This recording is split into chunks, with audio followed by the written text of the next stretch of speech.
Hello everyone, welcome back to our channel Way Ahead for Students, myself Shubham Goel. So guys, in previous videos we have covered income tax basic and income tax rates. Now from this video we are going to start a new chapter, residential status and scope of total income. So guys, in this chapter we have to cover two chapters, residential status and scope of total income. So guys, let's start this video. तो देखो guys, residential status और scope of total income में total 5 section है। Section number 5, 6, 7, 8 और section number 9। ये 5 section है जो हमें पढ़ने हैं। इन 5 सेक्शन की हेडिंग्स देखो, क्या सिर्फ हेडिंग्स।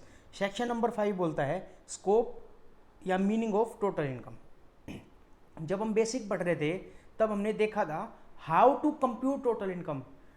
टोटल इनकम कंप्यूट कैसे करनी है मैंने तब बताया था। इनकम आएगी कहाँ से? Unlimited source. इनकम जाएगी कहाँ? 5 हेड। तो जाएगी कहाँ वो हमें पता चल गया था, लेकिन आएगी कैसे, मतलब टोटल इनकम का पार्ट बनेगी कैसे, क्या क्या होगा टोटल इनकम में, वो सब हमें देखना है सेक्शन नंबर 5 में। Section number 6, residential status. देखो, जब हमें ये पता होगा कि एसएससी जो है वो रेजिडेंट है या नॉन रेजिडेंट, तभी हम उसकी टोटल इनकम निकाल पाएंगे। अगर रेजिडेंट हुआ तो उसकी टोटल इनकम का पार्ट कौन कौन सी इनकम बनेगी, अगर वो नॉन रेजिडेंट हुआ तो उसकी टोटल इनकम का पार्ट कौन कौन सी इनकम बनेगी। तो आपको नहीं लगता हमें सेक्शन नंबर 5 पढ़ने से पहले सेक्शन नंबर 6 पढ़ना चाहिए?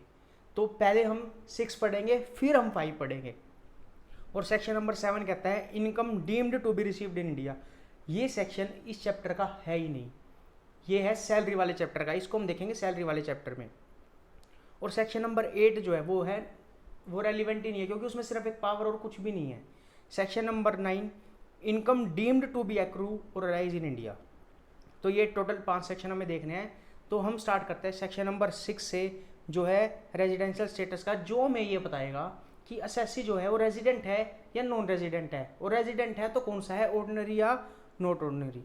तो करते हैं स्टार्ट सेक्शन नंबर 6। तो गाइज देखो, सेक्शन नंबर 6 पढ़ने से पहले उसमें कुछ इंपॉर्टेंट पॉइंट्स हैं, हम वो देख लेते हैं। सबसे पहले कुछ इंपॉर्टेंट पॉइंट जो सेक्शन नंबर 6 पढ़ने से पहले हमें ये पढ़ने चाहिए, ये समझने चाहिए। ये समझ आएंगे तो हम आगे बढ़ पाएंगे। तो देखते हैं कुछ इंपॉर्टेंट पॉइंट्स गाइज। तो देखो, पहला पॉइंट क्या है। मान लो एक मिस्टर एक्स हैं, उनकी वाइफ है मिसिज एक्स, उनका एक सन है मिस्टर वाई, उनकी एक डॉटर है मिस जेड। 4 पर्सन है इस फैमिली में, चारों के चारों इनकम अर्न कर रहे हैं। मिस्टर एक्स जो है ना वो रेजिडेंट है इंडिया के। रेजिडेंट होगा कैसे, बाद की बात है। आप मान लो कि वो रेजिडेंट है। अब मुझे ये बताओ, ये तो रेजिडेंट हो गए, ये तीनों रेजिडेंट हो जाएंगे। इनके रेजिडेंट होने से क्या ये तीनों भी रेजिडेंट बन जाएंगे? ऐसा जरूरी नहीं है, ये हो भी सकते हैं और नहीं भी। तो जब हम रेजिडेंशियल स्टेटस की बात करेंगे तो उसमें एक पर्सन का नहीं, हर पर्सन का निकलेगा जिनकी टोटल इनकम की बात हमें करनी है, और सबका अलग अलग निकलेगा। ऐसा नहीं होगा कि ये रेजिडेंट हो गए तो ये भी रेजिडेंट हो जाएंगे इनके बेस पे, नहीं, सबका अलग अलग निकलेगा। अब देखो यहाँ हमारा सेकंड पॉइंट क्या निकल के आ रहा है। देखो, ये आपका प्रीवियस ईयर है 1920, ये आपका असेसमेंट ईयर है 2021। मुझे एक बात बताओ, इनकम तो इस साल की है ना, टैक्स पे इस साल करना है, तो हम जो रेजिडेंशियल स्टेटस निकालेंगे वो इस साल का निकालेंगे, इस साल का। इनकम इस साल की है तो हमें ये पता चलना चाहिए ना कि इस साल की इनकम में वो रेजिडेंट है या नहीं। तो जो रेजिडेंशियल स्टेटस निकलेगा वो प्रीवियस ईयर का निकलेगा हमेशा। ये हमारा दूसरा पॉइंट था। हमारा थर्ड पॉइंट जो है वो क्या निकल के आ रहा है। इंडिया में मान के चलो रेजिडेंट बनने की कंडीशन है कि आपको 182 डेज और मोर आपको इंडिया में रहना है। ये आपकी इंडिया के रेजिडेंट बनने की कंडीशन है। यूएसए 156 डेज और मोर। अगर आपको यूएस का रेजिडेंट बनना है तो वहाँ की कंडीशन ये है। मान लो कुछ भी हो, हमें फ़र्क नहीं पड़ता। मान लो अब मेरे को एक बात हो, मैं 182 डेज इंडिया में हूँ, 156 डेज यूएस में हूँ, तो क्या मैं दोनों कंट्री में रेजिडेंट ही बन सकता हूँ। एक ही साल में मैं इंडिया का भी रेजिडेंट और उसी साल में मैं यूएस का भी रेजिडेंट। तो पॉइंट नंबर 3 में यही कह रहा है कि आप एक या एक से ज़्यादा कंट्री के रेजिडेंट बन सकते हो एक ही प्रीवियस ईयर में। ये कह रहा है हमारा पॉइंट नंबर 3। 3 पॉइंट आए समझ। अब देखते हैं हम 4th पॉइंट। देखो जो 4th पॉइंट है वो क्या कह रहा है, सिटीजन होना किसी कंट्री का और रेजिडेंट होना किसी कंट्री का, ये दोनों कॉन्सेप्ट ना डिफरेंट है, ये सिमिलर नहीं है। ऐसा जरूरी नहीं है कि आप रेजिडेंट हो गए तो सिटीजन नहीं हो सकते, या फिर आप सिटीजन हो गए तो रेजिडेंट नहीं हो सकते। आप दोनों भी हो सकते हो और दोनों भी नहीं हो सकते, और एक भी हो सकता है दूसरा नहीं, दूसरा हो सकता है पहला नहीं। देखो अक्षय कुमार, आपको पता है ना, वो सिटीजन इंडिया के नहीं है लेकिन वो रेजिडेंट है इंडिया के। अपनी गांधी एंड फैमिली, ये राहुल गांधी, सोनिया गांधी जो हैं, ये सिटीजन नहीं है इंडिया के लेकिन ये रेजिडेंट है। तो ये दोनों कॉन्सेप्ट अलग अलग है, इनमें कंफ्यूज नहीं होना, ठीक है। उसके बाद जो हमारा पॉइंट नंबर 5 निकल के आ रहा है, वो निकल के आ रहा है, देखो 5th पॉइंट हमारा क्या निकल के आ रहा है, आपने ना 2004-5 में ना एक इनकम अर्न करी थी 10 लाख रुपए की, 10 लाख रुपीज़ की इनकम अर्न की, जिस पे रेट था 25% इस ईयर में। लेकिन उस साल आपने पे नहीं करी, उस साल आपने टैक्स नहीं दिया इस पे। 1920 में क्या इस इनकम को आप इस साल पार्ट बना सकते हो? सेम इनकम पे रेट जो है अभी 35%, आप ये मान लो। तो गवर्नमेंट कह रही है कि जिस साल की इनकम थी ना, उसी साल उसी रेट पे टैक्स होगा इस पे, इस साल की इनकम में ऐड नहीं होगी।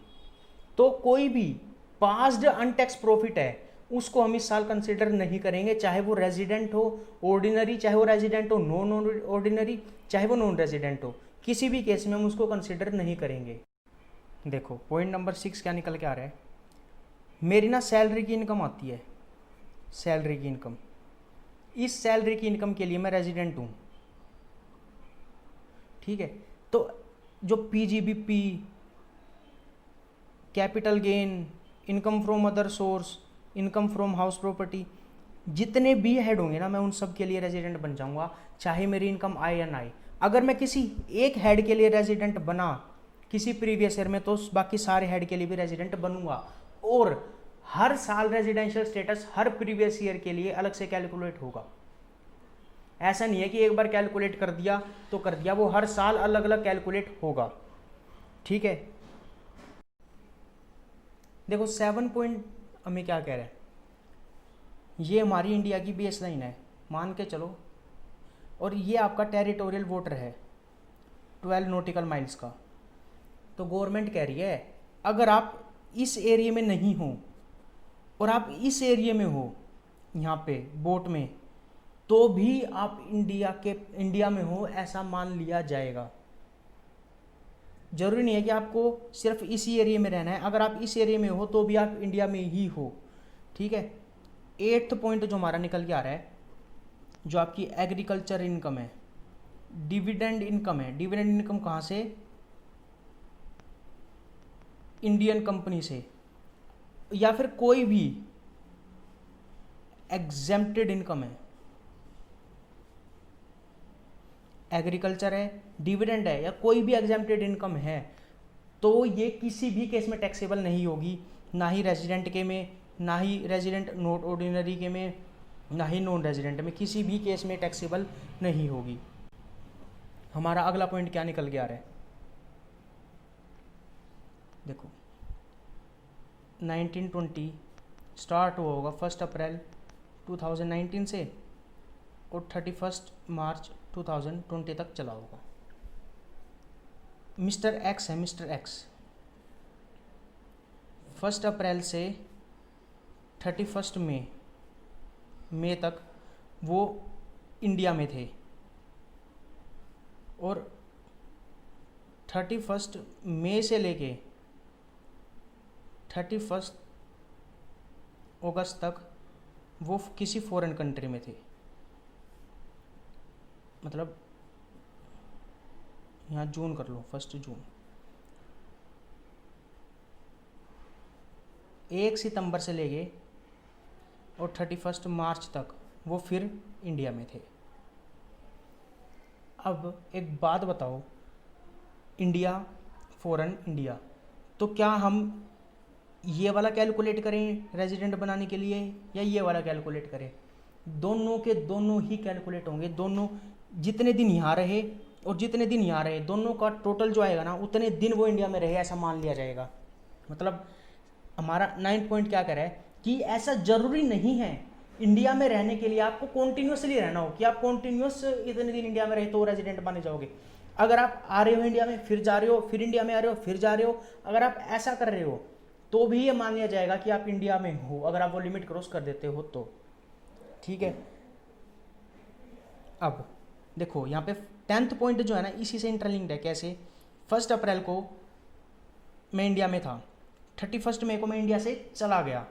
अब जब मैं गया, ये वाला दिन मैं इंडिया में काउंट करूँगा या फॉरेन में? ये वाला दिन काउंट होगा इंडिया में।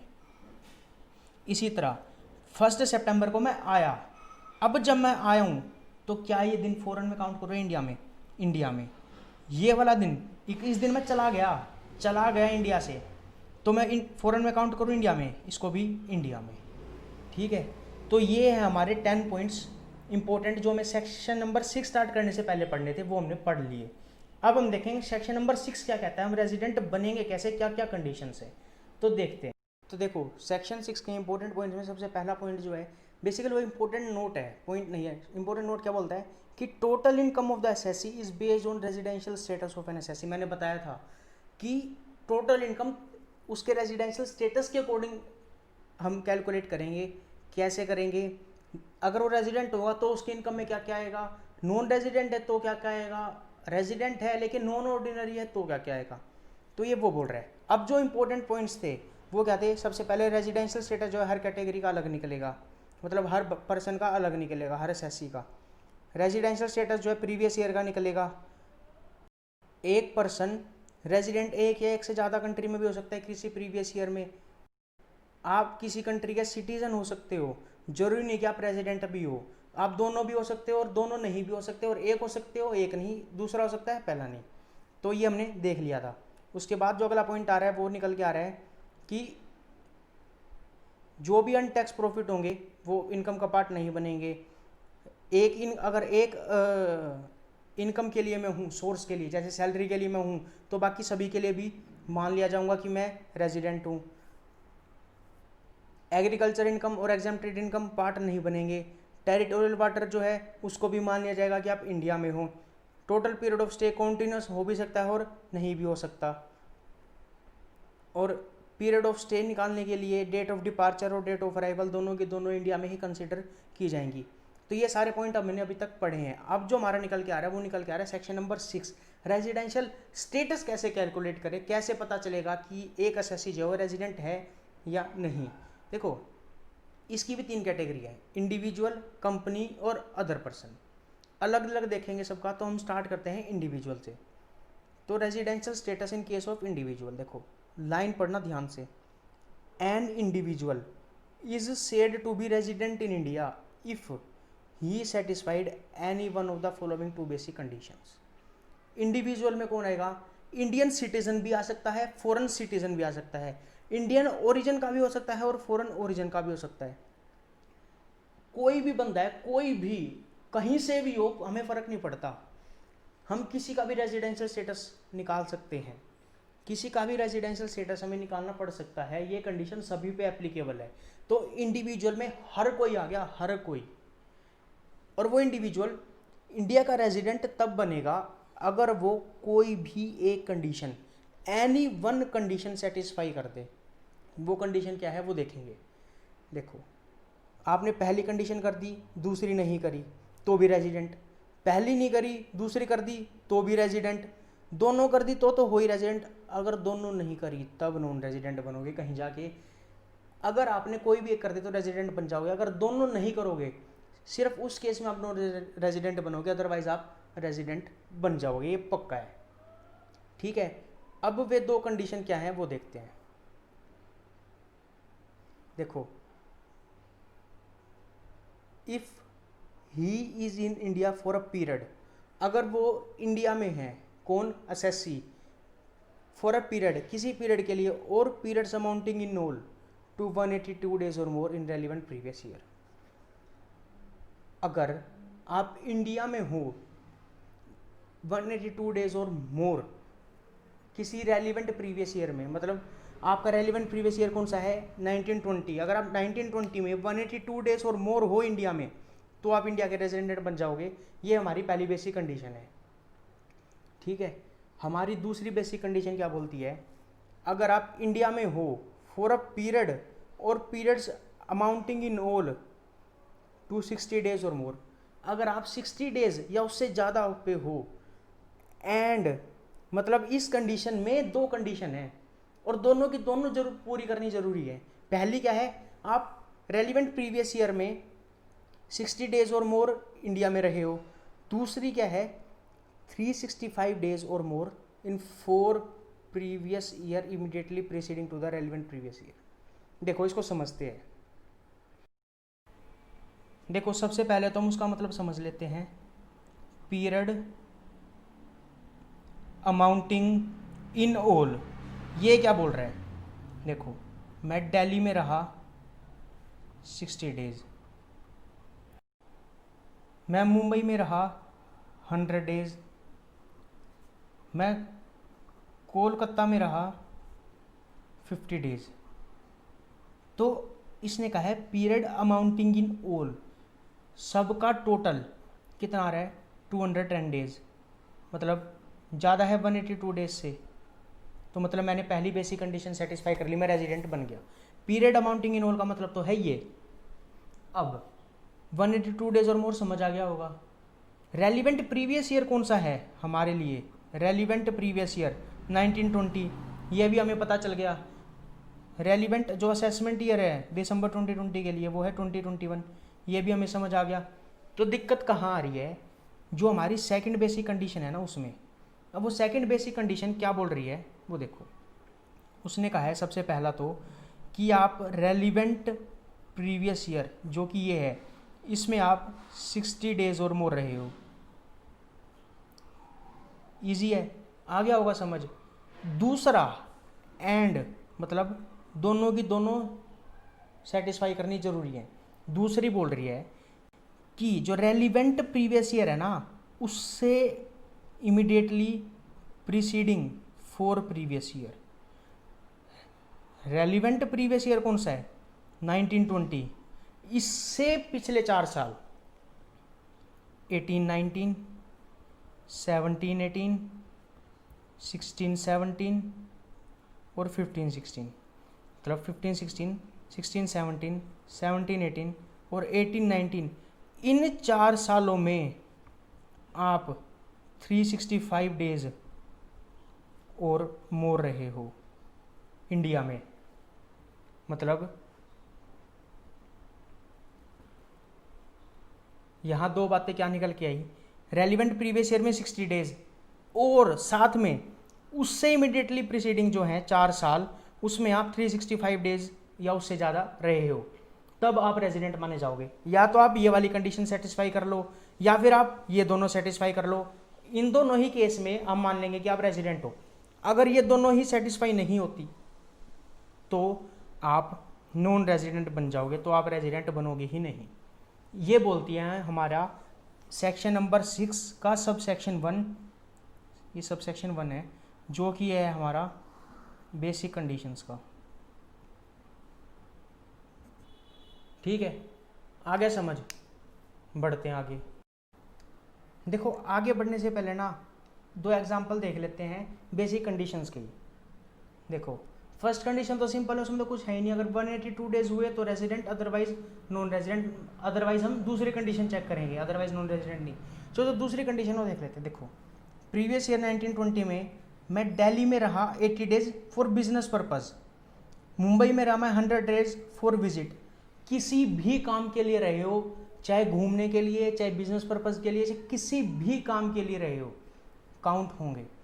दोनों मिला के कितने हुए, 180 डेज, मतलब लेस देन 182, तो मतलब पहली कंडीशन तो सेटिस्फाई नहीं हुई।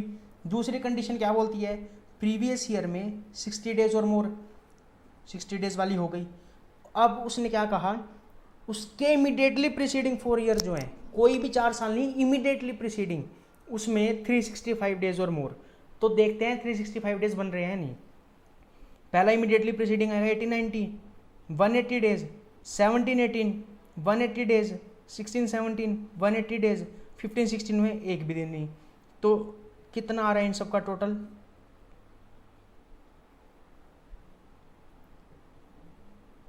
540 डेज, मतलब ग्रेटर देन 365। मतलब दूसरी कंडीशन जो है वो सेटिस्फाई हो गई, दोनों में से एक भी सेटिस्फाई होगी तो रेजिडेंट बन जाओगे। तो मतलब इस केस में रेजिडेंट बन जाएंगे। दूसरा एग्जांपल क्या बोलता है, प्रीवियस इन 1920 में 120 डेज, मतलब 182 से कम। तो दूसरी वाली कंडीशन चेक करेंगे जो कि है 60 डेज वाली, 60 डेज पूरे हो गए। उसके इमीडिएटली प्रीसीडिंग 4 साल, immediately preceding 4 relevant previous year. Immediately preceding में कौन सा आ रहा है, 1819 100 डेज, 1718 100 डेज। उसके बाद 1718 के बाद कौन सा आना चाहिए, 1617 है ही नहीं, 1516 100 डेज, 1516 4 साल यहीं पूरे हो जाएंगे, इसको हम देखेंगे ही नहीं। अब बच्चे क्या करते हैं, यहाँ देखते हैं 1516, सोचते हैं एग्जामिनर ने गलत डाल दिया, इसको 1617 मान लेंगे, इसको 1516, और इन सब का टोटल करके करेंगे और वो गलत हो जाएगा।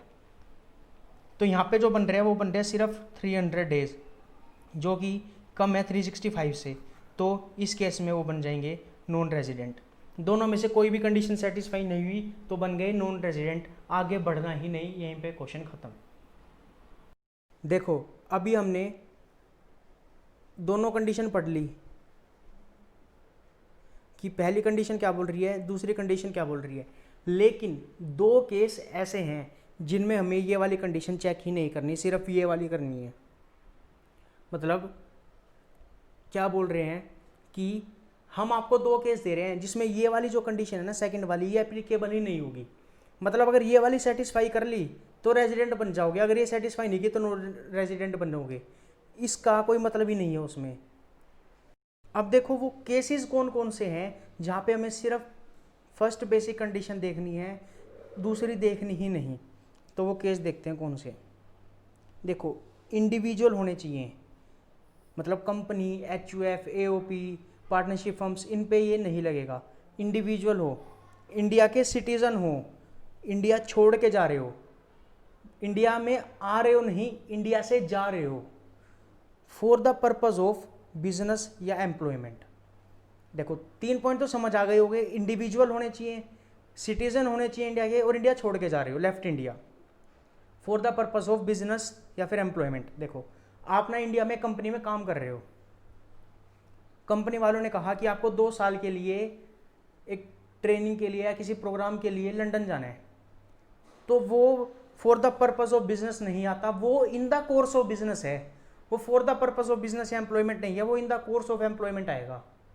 ठीक है, for the purpose of business employment क्या होना चाहिए कि आप वहाँ जाके जॉब करो या वहाँ जाके बिजनेस करो, वो आएगा for the purpose of business या फिर एम्प्लॉयमेंट। 4 पॉइंट आए समझ। और as a member of crew या इंडियन शिप, आप इसको अलग से पॉइंट बना लो कि इंडिविजुअल हो, इंडिया के सिटीजन हो, इंडिया छोड़ के जा रहे हो फॉर द बिजनेस पर्पज या फिर एम्प्लॉयमेंट। दूसरा पॉइंट क्या बन जाएगा फिर इसी में, इंडिविजुअल हो, इंडिया के सिटीजन हो, इंडिया छोड़ के जा रहे हो, किस लिए जा रहे हो, as a member of crew of Indian ship, कि crew member of Indian ship के इसलिए। ठीक है, ये तो था हमारा पहला पॉइंट पूरा। दूसरा पॉइंट या दूसरा केस कौन सा है जिसमें सिर्फ पहली कंडीशन चेक करेंगे, वो होगा या तो इंडिविजुअल हो, इंडिया के सिटीजन हो, 2 पॉइंट ऊपर के सेम, या इंडियन ओरिजिन के हो, इंडिया में आ रहे हो, विजिट इन इंडिया, उसमें क्या था, इंडिया छोड़ के जा रहे हो, इसमें क्या है, इंडिया में आ रहे हो, सिर्फ विजिट, किसी पर्पज़ के लिए नहीं, विजिट करने के लिए, घूमने के लिए। आपने कभी देखा है कि US से कोई बंदा आ रहा हो, कह रहा है मैं इंडिया में जॉब करने के लिए आया हूँ, कोई भी नहीं मिलेगा, इंडिया में जॉब्स ही नहीं है, इंडिया वाले तो खुद बाहर जा रहे हैं, तो इंडिया में विजिट के लिए आ रहे हो। तो इन केस में हम सिर्फ कंडीशन 1 चेक करेंगे, दूसरी कंडीशन चेक ही नहीं करेंगे। ठीक है, देखो अभी तक हमने क्या पढ़ा कि आप रेजिडेंट कैसे बनोगे। बेसिक कंडीशन 2 है, कोई भी एक सेटिस्फाई कर लो रेजिडेंट बन जाओगे, और 2 केस ऐसे हैं जहाँ पे सिर्फ आपको पहली बेसिक कंडीशन देखनी है।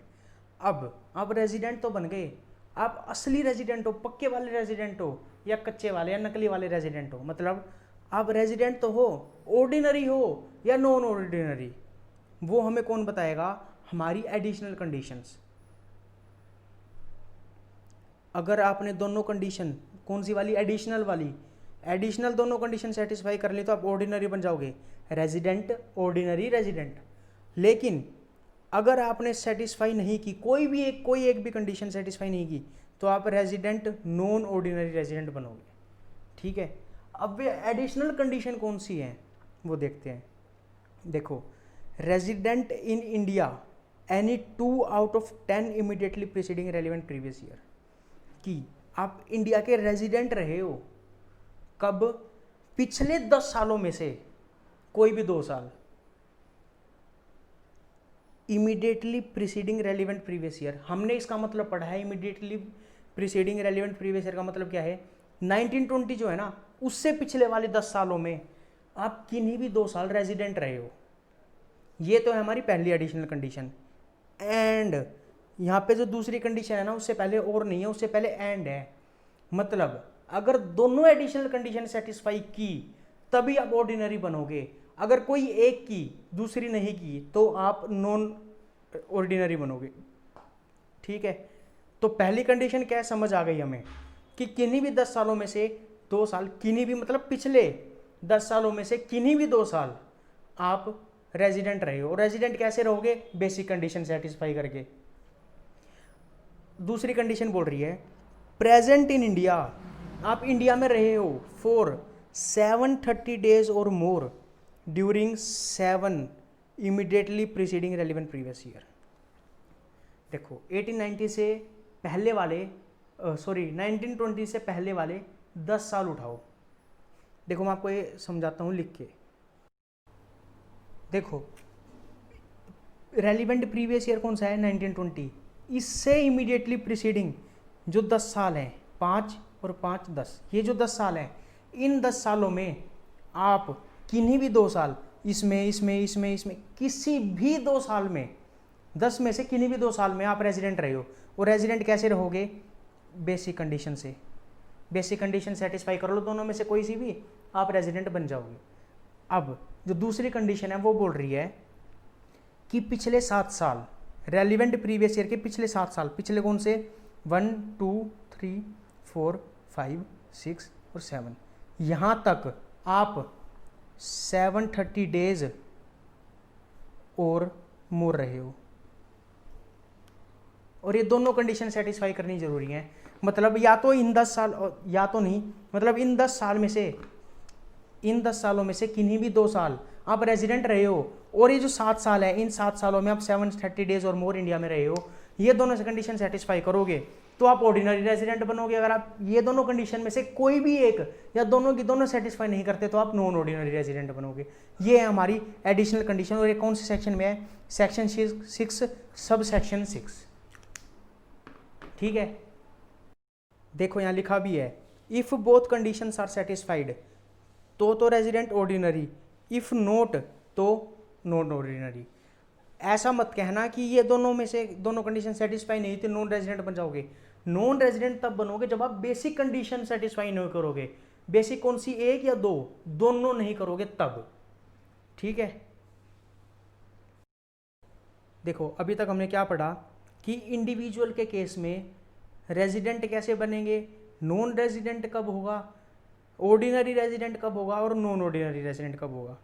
अब जो हमारा अगला निकल के आ रहा है वो निकल के आ रहा है रेजिडेंशियल स्टेटस ऑफ कंपनीज। अब देखो कंपनीज में ना 2 कैटेगरी, इंडियन कंपनी है, अगर इंडियन कंपनी है ना तो हमेशा रेजिडेंट, चाहे इंडिया कंपनी का काम जो है ना सारा का सारा फॉरेन में हो रहा हो, लेकिन इनकॉर्पोरेट कहाँ हुई हो इंडिया में, तो रेजिडेंट बनेगी ही बनेगा हमेशा, कोई चांस ही नहीं है कि वो नॉन रेजिडेंट बने। अब कोई फॉरेन कंपनी है, फॉरेन कंपनी, वो कब बनेगी रेजिडेंट, जब उसका प्लेस ऑफ इफेक्टिव मैनेजमेंट जो है ना वो इंडिया में होगा। मतलब जो मेजर काम जो संभाल रही है वो पोर्शन जो है अगर वो इंडिया में होगा तो resident, otherwise non resident. If place of effective management outside India तो नॉन रेजिडेंट। ये है कंपनीज का केस। उसके बाद जो हमारा निकल के आ रहा है वो निकल के आ रहा है अदर एसएससी। अब अदर एसएससी में कौन कौन से आ गए, HUF, AOP, BOI, AJP, इन सब में रेजिडेंट कब बनेंगे, जब control and management of its affair is Holi और पार्टली इन इंडिया, मतलब जो कंट्रोल और मैनेजमेंट है ना वो इंडिया में होना चाहिए, या तो पूरा या पार्शली, तो आप रेजिडेंट, अगर पूरा का पूरा बाहर है तो नॉन रेजिडेंट। ये थी रेजिडेंट बनने की कंडीशन। देखो अब एक बात और, जो कंपनीज है ना उसमें ऑर्डिनरी और नॉन ऑर्डिनरी होता, उसमें होता है तो रेजिडेंट या नॉन रेजिडेंट। लेकिन जो अदर एसएससी वाला केस है उसमें जब HUF की बात होगी ना तो उसमें ऑर्डिनरी भी आएगा और नॉन ऑर्डिनरी भी आएगा। तो इसमें बेसिक कंडीशन तो चलो ये हो गई इनकी कंट्रोल वाली, लेकिन जो एडिशनल कंडीशन है वो सेटिस्फाई करेगा HUF का करता। अगर HUF का में जो करता है उन्होंने अगर एडिशनल कंडीशन सेटिस्फाई कर ली दोनों तो ऑर्डिनरी, अगर नहीं करी तो नॉन ऑर्डिनरी। ठीक है, आगे सारे केस समझ, रेजिडेंशियल स्टेटस आई होप कि आप सभी को समझ आ गया होगा। सो गाइज आज के लिए बस इतना ही। आज हमने देखा रेजिडेंशियल स्टेटस इंडिविजुअल का, कंपनी का और अदर एसएससीज का। रेजिडेंशियल स्टेटस वाला जो पोर्शन है वो हमारा आज पूरी तरह से खत्म हो गया है। नेक्स्ट वीडियो में हम देखेंगे स्कोप ऑफ टोटल इनकम, कि टोटल इनकम में क्या क्या इंक्लूड होगा, किस किस रेजिडेंट के लिए होगा, और कौन सी इनकम को हम मान लेंगे कि वो इंडिया में ही एक्रू हुई है और अराइज हुई है। तो आज के लिए बस इतने ही, मिलते हैं नेक्स्ट वीडियो में। Thank you for watching this guys. If you like our video then do follow us on Telegram, Instagram and Facebook, and do subscribe our channel. All the best guys.